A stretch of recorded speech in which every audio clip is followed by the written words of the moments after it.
the Green Claims Directive and a lot of further stuff. So, she's from the European Commission. And as a Dane, I will now try to pronounce your name as best as I can. So please welcome Małgorzata Golebiewska. And please, yes. Good morning. Thank you for having me here. Thank you. And you just share your screen when you're ready for it. Indeed, I will share my screen. We've been having technical problems the whole of the morning, so I do hope that it will work. But I think it does work, so that's a good sign. So thank you very much for the introduction, for having me here at your conference this morning. My name is Małgorzata GOŁÐIBIEWSKA. I work in DG Environment in the unit dealing with circular economy, sustainable production, consumption, and I'm a team leader for environment footprint and green claims. So my team has been in charge of preparation of this proposal that we adopted in March last year. I have heard in the presentation this morning some references to this directive, and it will be my pleasure to give you some detail of what we are proposing on environmental claims.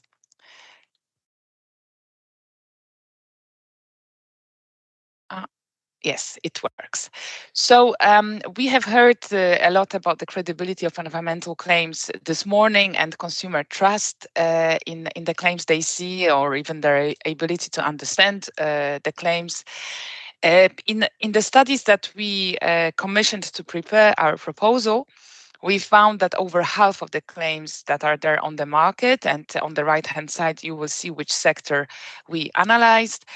Over half of these claims provided vague, misleading, or even unfounded environmental information on the product. And then 40% of these claims were actually unsubstantiated. So there was no assessment behind the claim proving that the statement is actually truthful or is in line with the facts. This is seen as a big problem, obviously, because increasingly we want consumers to take more sustainable choices. We want producers to offer more sustainable goods. But if in the market consumers do not trust the messages they see, they will not use them, or they will use them to the extent that will not support sustainability or greener transition.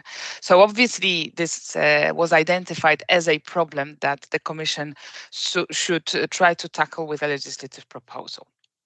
So obviously we are setting requirements on environmental claims to protect consumers and companies from greenwashing. I always highlight that it's not only consumers that are victims of greenwashing, but also companies that make an effort to ensure that their communication is trustful and reliable.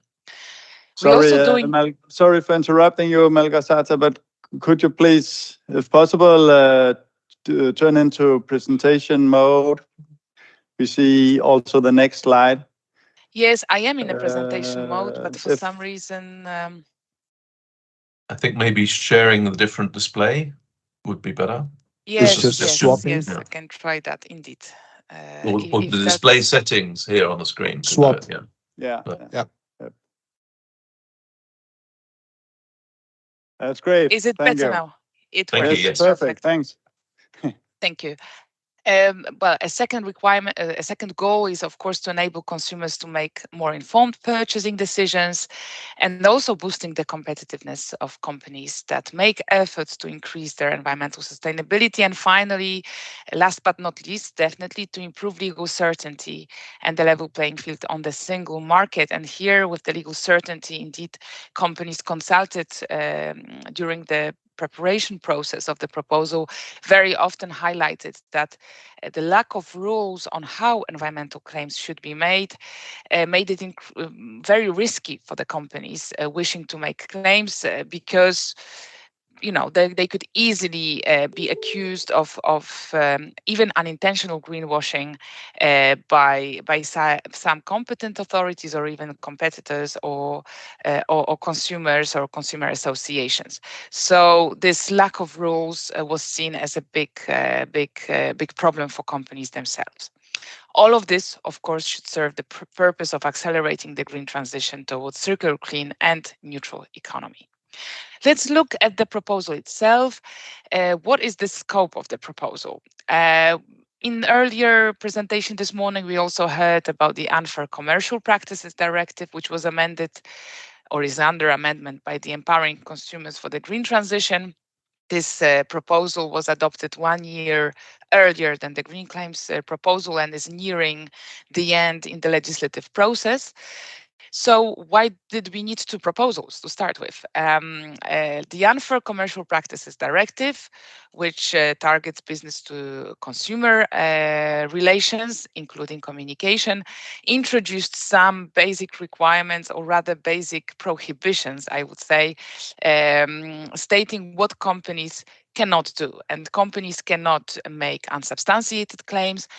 Companies will not be able, in line with the latest amendment, will not be able to display sustainability labels that are not based on a third-party certification scheme. So all the self-certification labels will no longer be allowed on the EU market. And also that proposal states that companies should not make claims of climate neutrality based on carbon offsets on products, in order not to create an impression to consumers that the product has no impact on climate or on the environment. So these are fundamental changes in the area of environmental claims introduced by that change. However, that legislation still does not say what companies should do to make well-substantiated environmental claims, and that's where the Green Claims Directive fills the gap. So it sets the detailed rules, what companies should do to make environmental claims. It also covers business to consumer commercial communication. And what is important, it does not apply to environmental claims regulated by other EU rules. So in case there are rules on voluntary information to be provided on environmental aspects of a product under eco-design for sustainable product regulation, that takes precedence over the Green Claims Directive. Similar for the packaging and packaging waste regulation, if there are some rules on how to communicate about recyclability of packaging or recycled content, that takes precedence over the Green Claims Directive to avoid double regulation. So the Green Claims Directive fills the gap where there are no rules in other EU legislation. And what is an environmental claim? A definition of environmental claim comes from the proposal on empowering consumers for the green transition. It's quite wide. It concerns any claims that are not mandatory, so only those that are done by companies because they wish to make them, because from their marketing perspective, it makes sense and it's profitable.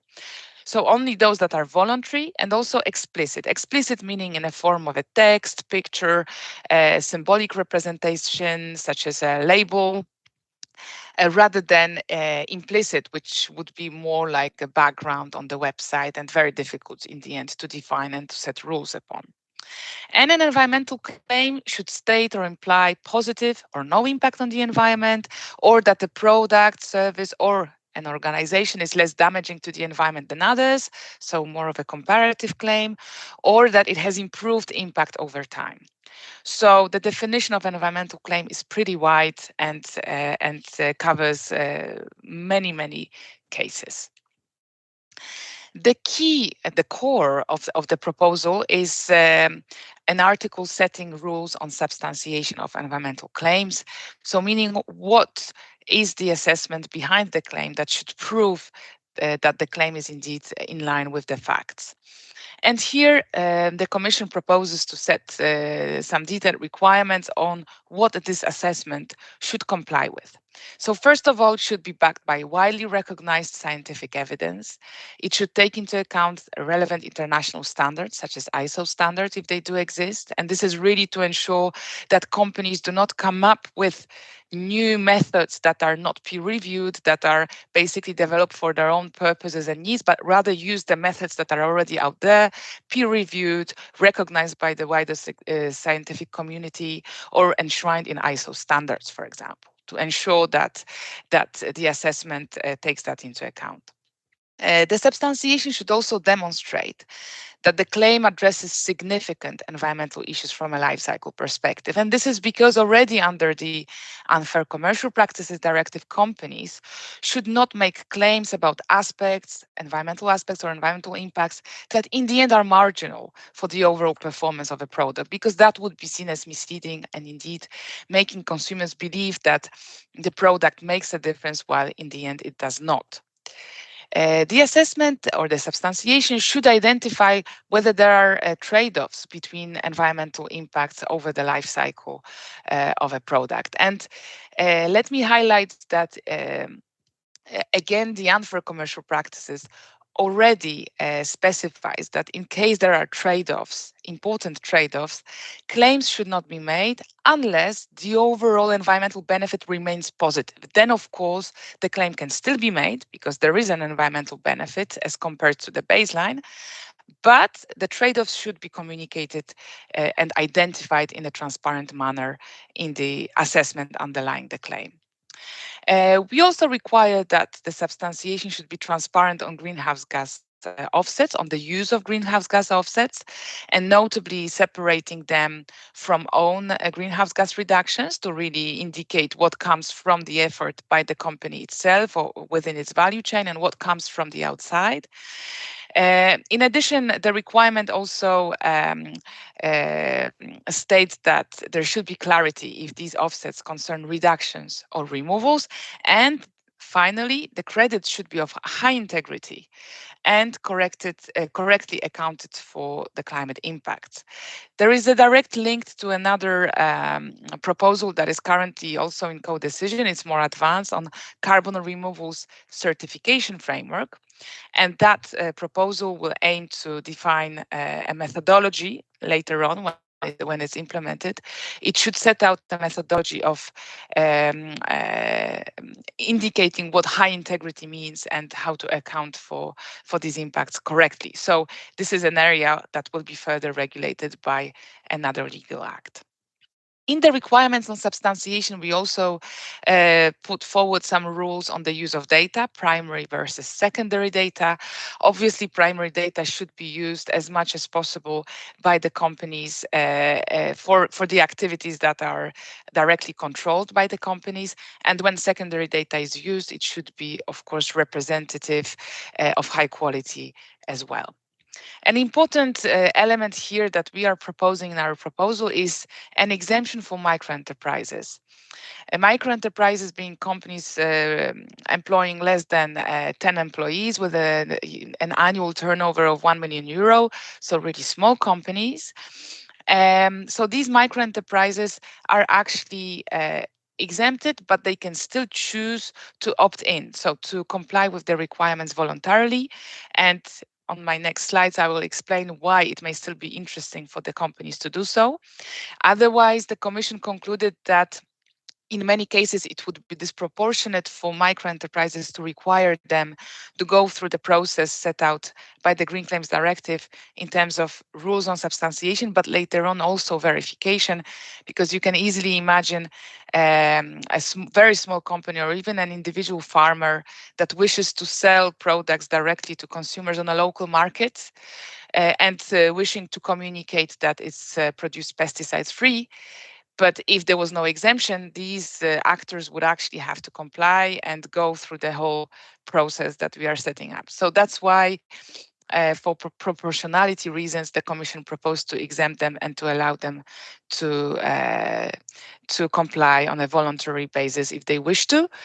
But let me highlight, it is not a license for greenwashing. These companies are still subject to rules under the Unfair Commercial Practices Directive, which require that the claims have to be substantiated and have to be truthful. So they can still be, of course, checked by the competent authorities under that legal act. We do set some requirements on communication of environmental claims, but not many.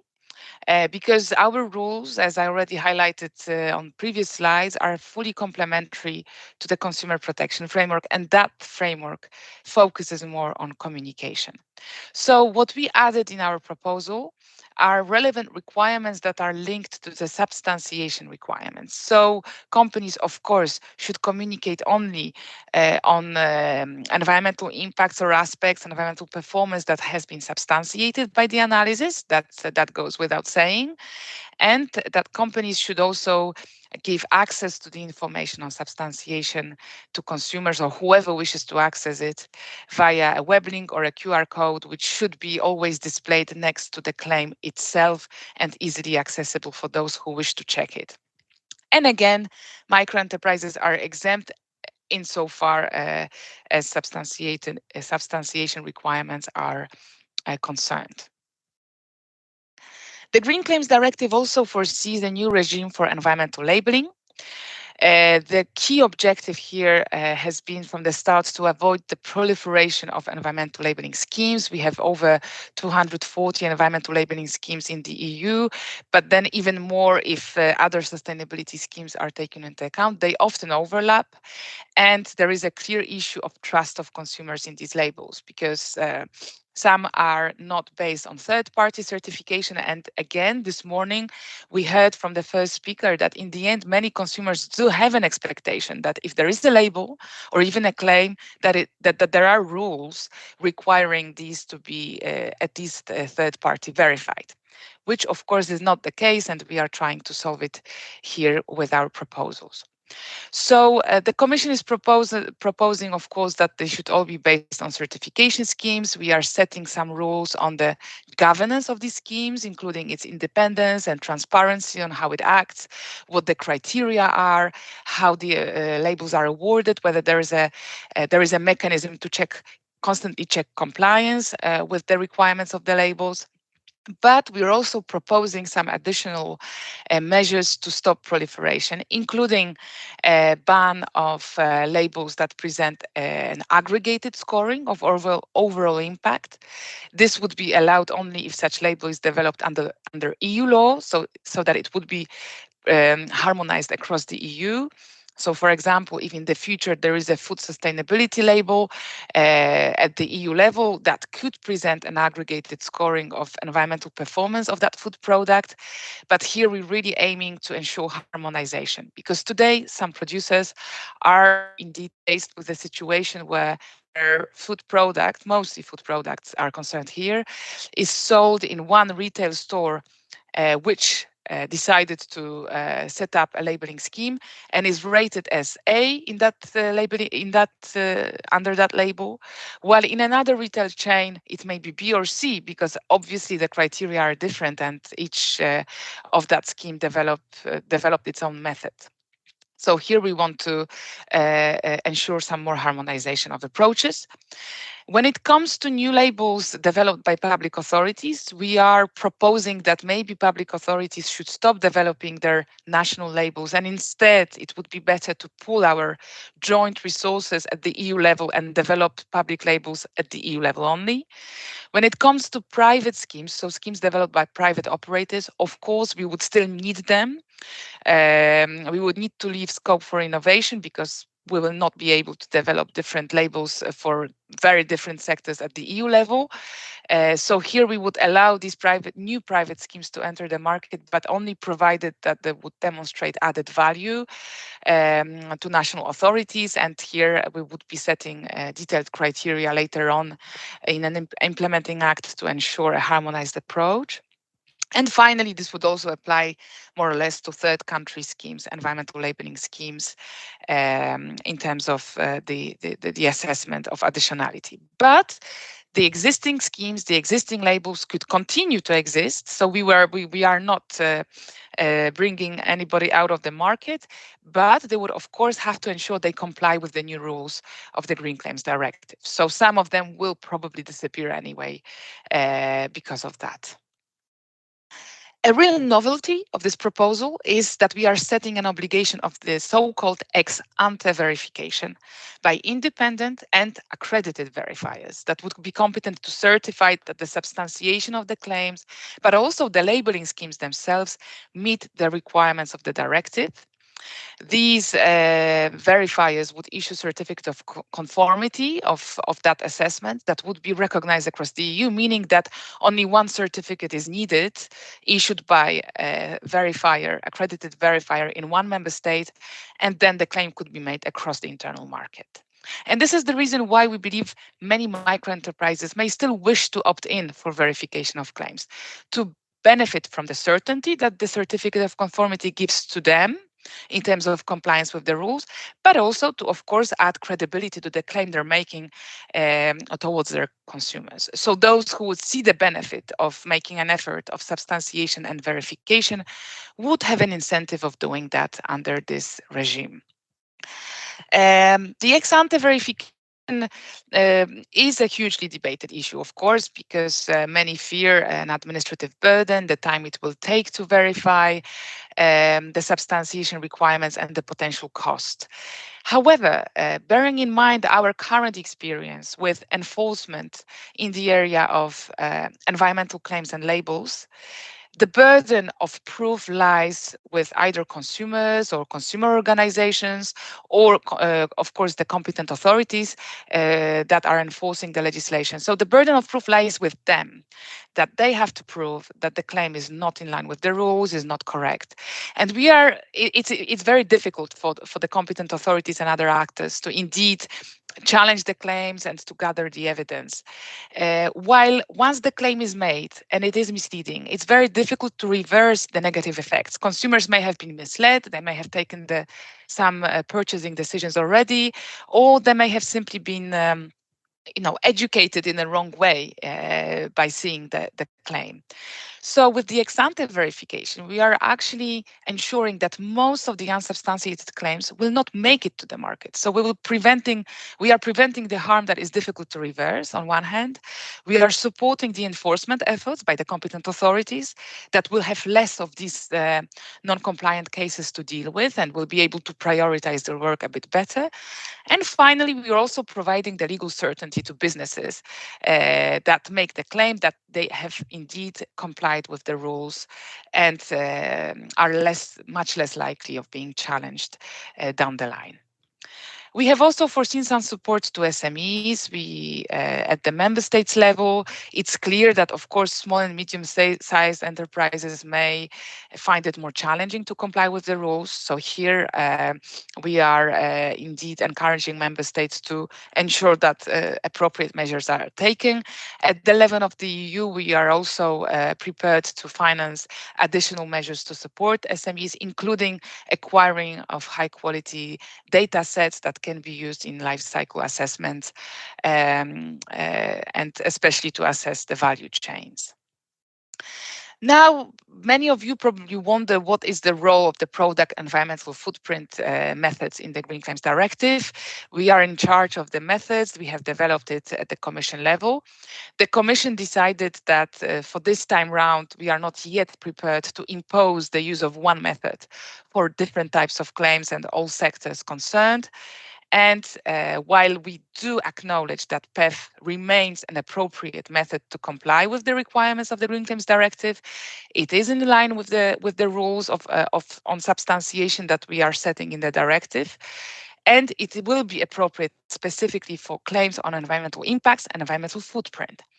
However, companies make also other claims about environmental aspects, for example, and the PEF is not the right method to help substantiate these claims because the aspect is typically an input to the method, so the input information rather than the output. Secondly, we also identified a few areas where we believe we have to improve the method, and specifically when it comes to release of microplastics. We are still missing such an impact category in the methods. We also acknowledge that some positive externalities of extensive farming are not yet well reflected in the methods, and also impacts on depletion of fish stocks, for example, is not taken into account. So here we are making in the proposal we are making some commitments to work on the methods to improve them, to take into account the feedback, the criticism we have received, and then later down the line, we will have an empowerment, so the Commission will have an empowerment to adopt product category rules developed under PEF via delegated acts. So once we fix the issues we have identified, we can then also help companies by developing the product category rules and turning them into a legal instrument to really provide the method that companies can use to substantiate the claims in line with the directive.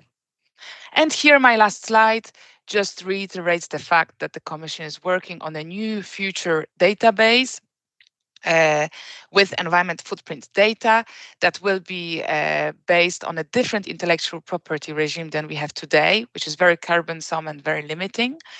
We have already started working on this, launched a contract to explore different ways of how this could be governed. And we are always also encouraging the industry to be proactive in the development of EF compliant data sets that can be used when they develop the product category rules. That brings me to the end of my presentation, and I'm happy to take any questions you may have.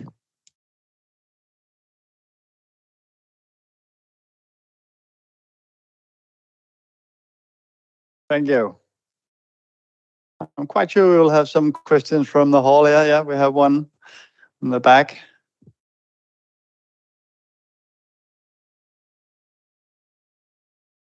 Hi, Charlotte Malin from Forza Technology.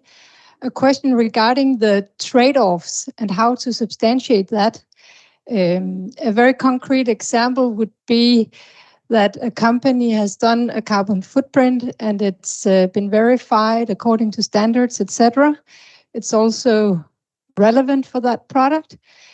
But can you elaborate on what is needed to say that it does not have negative trade-offs? Is it necessary to do a full life cycle also if the claim is only about climate change and not any other environmental impact categories? Indeed, Article 3 requires that the assessment done should also identify whether the improvement in one area brings negative impact on other environmental areas. So that will require a slightly more extensive assessment than simply carbon footprint alone. But let me highlight that this is already in a way required under the Unfair Commercial Practices Directive. And unfortunately, it's not very widely known because the court's jurisprudence indicates that in case there are negative trade-offs and they lead to a overall diminishing environmental performance, then the claim should not be made. So a company should be able to indeed prove that it's not the case. It is probably unlikely that if there is a significant improvement in carbon footprint of a product, and even with some trade-offs on other impacts, the overall benefit would not be positive. But it could happen, and it is indeed perceived that it would be misleading to companies to only present one area, one aspect that is indeed positive, while in the end the product doesn't really bring any sustainability benefit. Yes, hello. I would like to ask a question about the national regional schemes that are allowed to exist under the Green Claims Directive regime. What can they claim? Can they say you are allowed to use our label, or can they pick and choose in the criteria for specific elements that the company say we are very good in climate, we are very good in chemical? Can they pick and choose in the criteria document for the single label, or can they just allowed to say we have this label and not the different elements that could be of interest to claim for a company? I don't know if it's clear. I think it is, but I mean, of course, we can also have follow-up questions if need be. So the national regional labeling schemes that are there can continue to exist, provided they comply with the requirements. And now labels themselves have to comply with the requirements on substantiation with Article 3. So essentially, they should rely on widely recognized scientific evidence. So the methodology used behind setting the criteria should be based exactly on the same principles as any other assessment behind the claim. So even demonstrating that the environmental impacts or aspects are significant from a life cycle perspective, then identifying whether there are trade-offs. Again, all these requirements will also apply to the methodology used behind the environmental claims.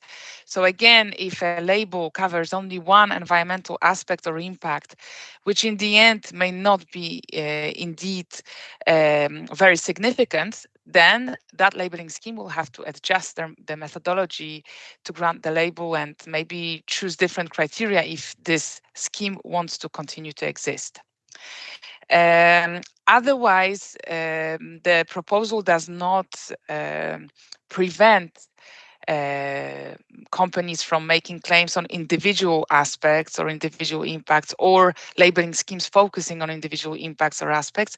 But in order to comply with the requirements, these will have to be significant.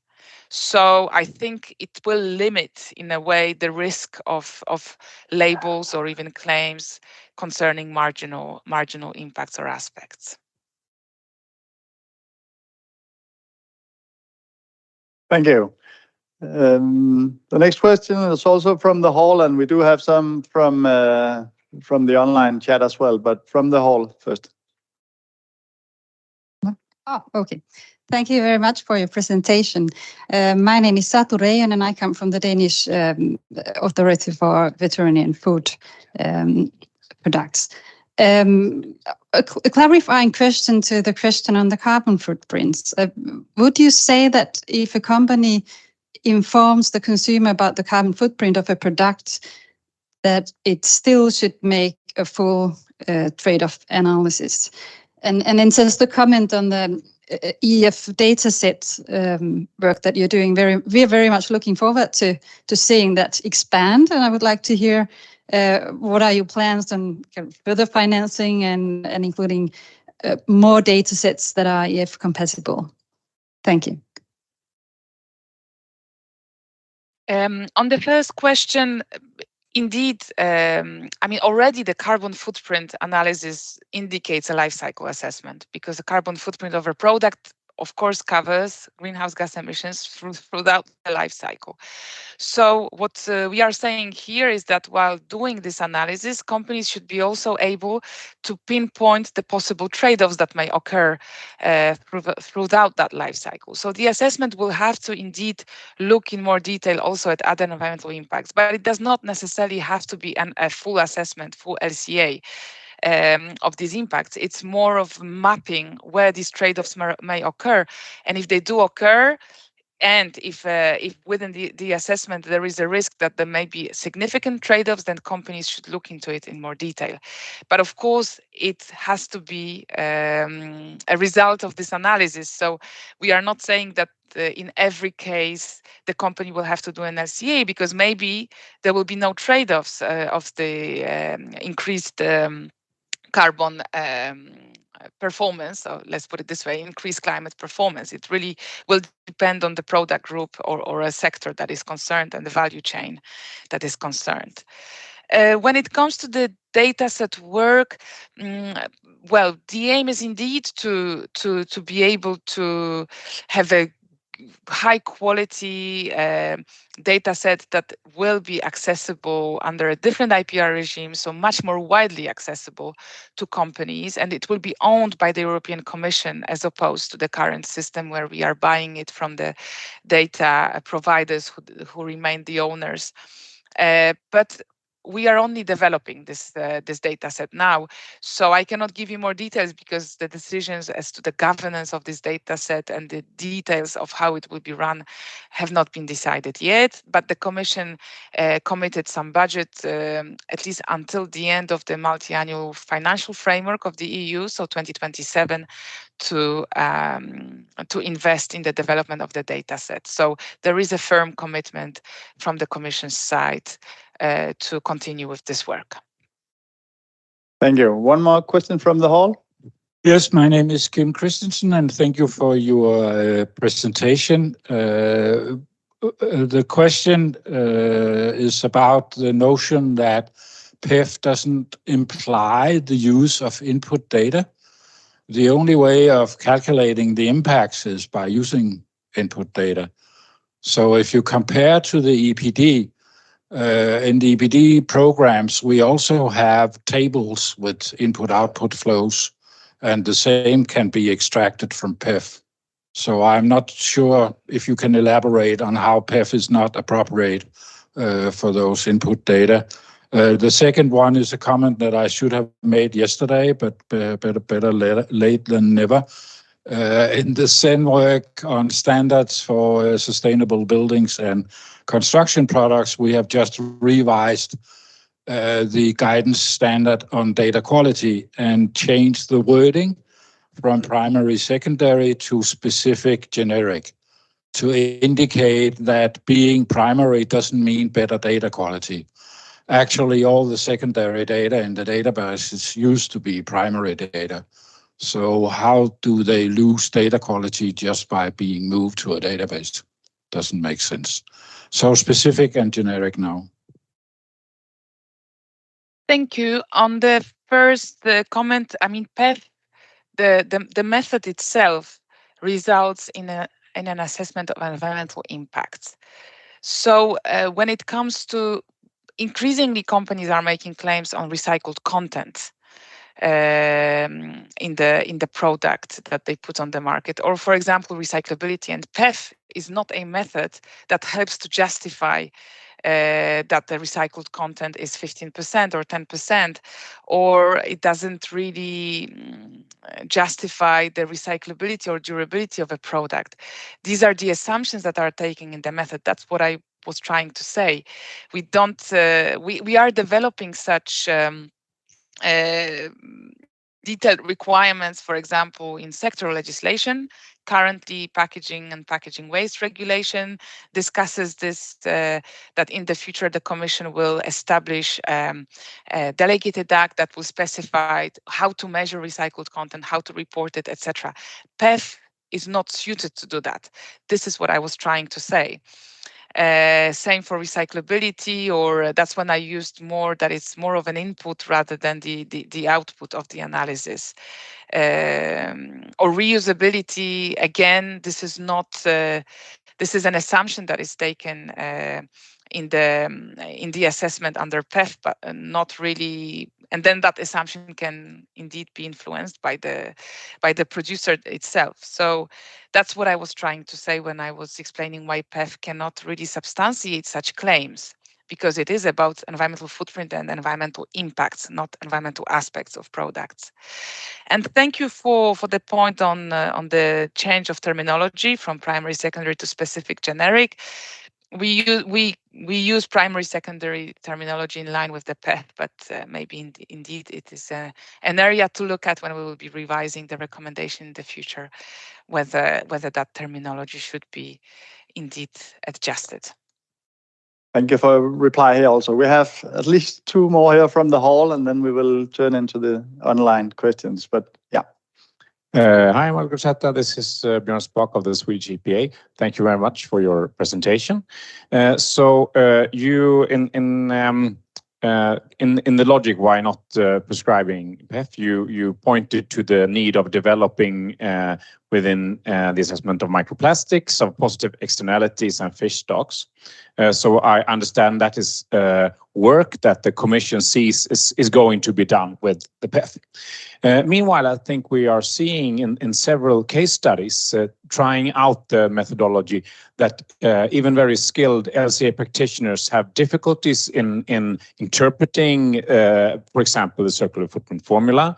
And we see a development where there are issues with electricity modeling in the battery regulation carbon footprint and in the current Ecodesign Directive product regulation on solar cells, where I feel that there is work needed to be done in order to make it more clear, to make the implementation easier.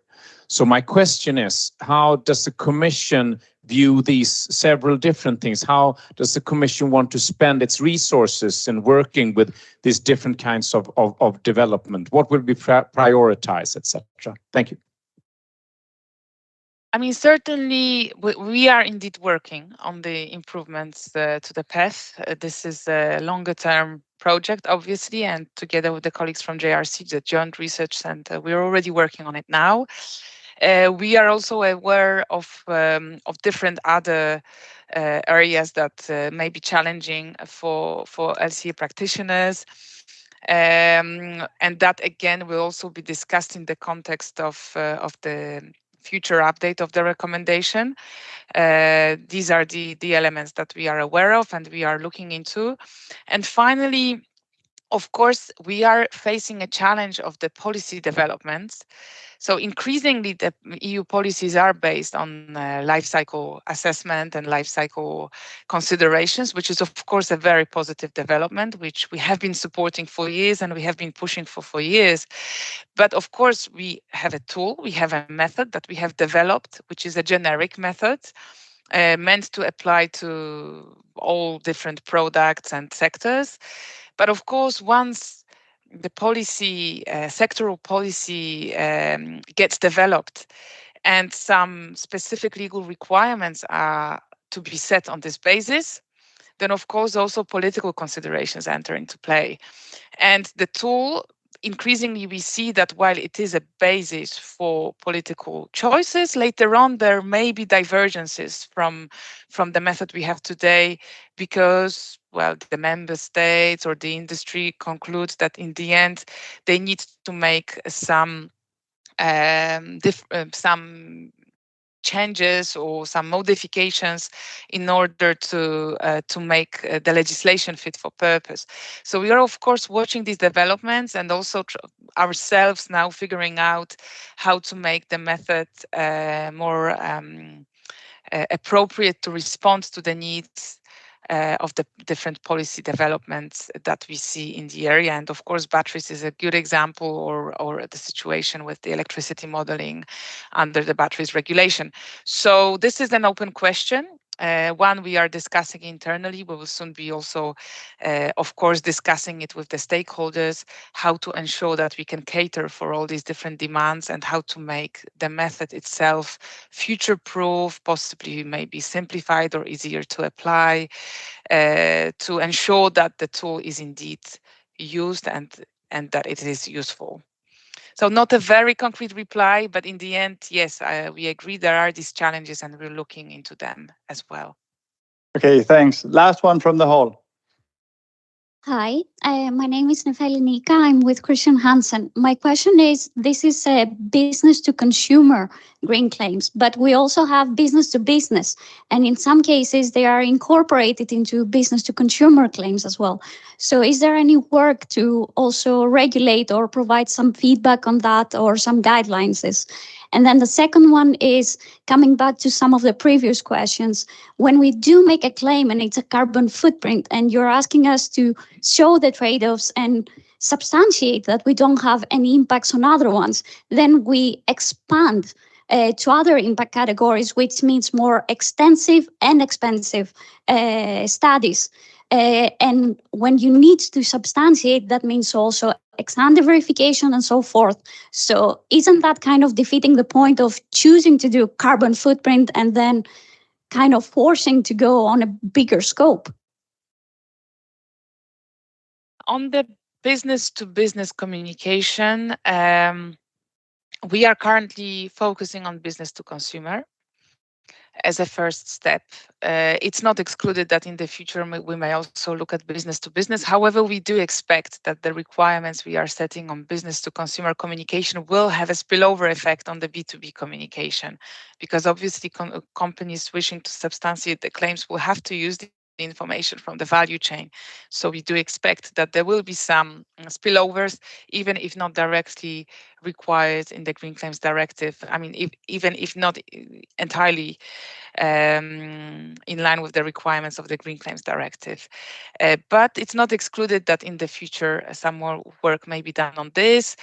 We are discussing, it's the Commission proposal, we are discussing this, of course, with the Member States and with the European Parliament, and there are some voices that the rules should be extended to B2B communication. I cannot tell you whether it will in the end succeed or not, but just for your information, there are some ideas that we should extend the scope of this proposal. So let's see how these discussions evolve. And then, yes, I take the point on the carbon footprint analysis. It will require a wider approach. I am not sure we have taken a decision to focus on carbon emissions only. I think that the whole Green Deal is about a more holistic approach, taking into account that, okay, we have a climate emergency, that's definitely a priority, but we also have other equally burning priorities such as biodiversity loss. So at the policy level, the Commission is rather of the opinion that we should tackle all these different crises simultaneously rather than focusing on one and potentially then completely ignoring the other. So this is the principle that was also selected in the do no significant harm under the taxonomy. And essentially in this provision on trade-offs that we have in the Green Claims Directive, we modeled it on that provision from the taxonomy to make sure that we take a more holistic approach to our policies and also to the decisions taken by businesses as well. Thank you so much. We have a lot of questions, but I will be the strict one and only take one more question, and that will come from the chat, and I will read it up to you here.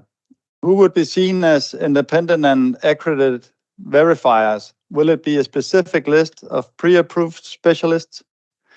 And how would it work with the verification process if the LCA is already measured by an external consultant or LCA platform?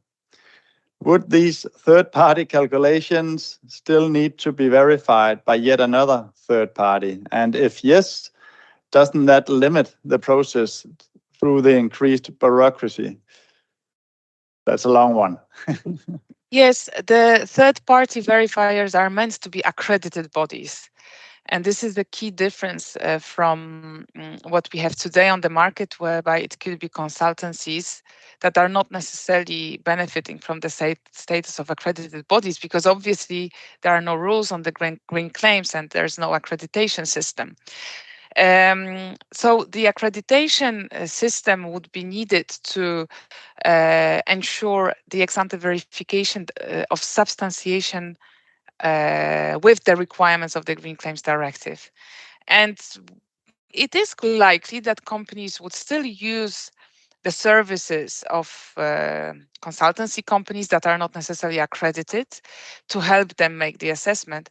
But then the final call, the final conformity assessment could only be done by accredited bodies, because of course it's only then that competent authorities can have trust that these making the checks, making the conformity assessment are appropriate and independent bodies that can do so. We do expect, of course, that it will be private companies. It is the case already today in other product legislation with the conformity assessments that are done, but they're specialized companies that benefit from the formal official accreditation. These bodies will also be entitled to issue certificates of conformity. So again, it is a formal task that can only be done by the accredited bodies. It cannot be done by any consultancy. At least this is what the Commission is proposing, that it should be a formal process of accreditation. Now, what we do expect is that in case companies use services of competent consultancies that will do the proper job for them, the certification itself will be probably quicker, shorter, and of course, companies will probably be more likely to get that certification. So I understand the, let's say, the concern that it adds an additional step. But the Green Claims Directive does not require that companies use the services of consultancy companies. This is really their call and their decision if they wish to do so. They can also perform the analysis in-house if they have the capacity to do that. Okay, thank you so much also for your extra time. Thank you. Thank you so much. Thank you for your attention and interesting questions. So, a little bit late, but not too